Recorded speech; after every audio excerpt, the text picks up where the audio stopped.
Hi guys, welcome back to Cooking with Didi. Today I'm going to share with you guys my fish sauce recipe. I call this Chinese inspired. So to do this, you need some fillet fish. I don't have fillet fish at home and my knives are not that sharp. So I attempted to fillet my fish by myself. That's why it looks like a mess. But I'm going to fry this in some cornstarch and flour mix. And then we will do the sauce with vegetables, water, oyster sauce, soy sauce, some sesame seed, and some cornstarch. So let's get started. Coat your fish very well with some of the cornstarch and flour mix. Shake off excess. So this is how your fish should look like once it's done frying.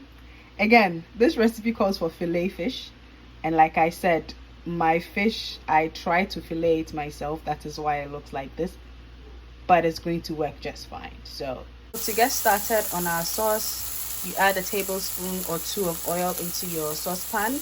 Then you add your chopped ginger, garlic, and chili peppers. Once your ginger and garlic becomes fragrant, add in some water and the cornstarch mix. So that's about half a cup of water with 1 tablespoon of cornstarch in there. So if you want the sauce to be more saucy, you're gonna add in more water, and the cornstarch helps thicken the sauce. As you can see, the sauce is getting a little thick right now. So if you want more sauce, you add in more water and more cornstarch. As the sauce gets thicker, you add in your soy sauce and oyster sauce. Stir it in.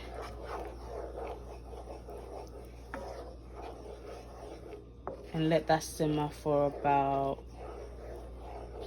2 to 3 minutes.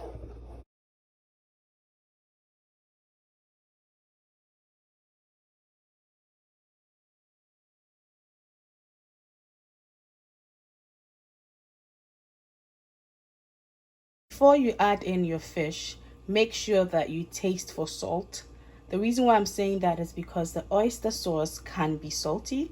So you just want to make sure that the salt is to your preference before you add in your fish.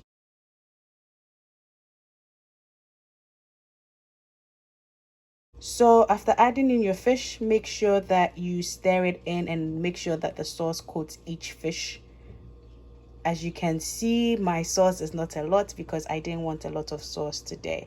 But if you're only serving the sauce with rice, or like if the sauce is the main course, just make sure that you add more water and a little bit more cornstarch to thicken up the sauce for you. Oops. And also I'll have the ingredients in the description box so that you adjust to your preference, increase or decrease based on what you are going to use the sauce for. And as you can see, our fish did not break when I was stirring, and this is why you coat the fish before frying. You can sprinkle some sesame seeds on this. If you don't have sesame seeds, you can skip this part, but this is all done. For you fish lovers out there, you can add this to your menu. It's delicious.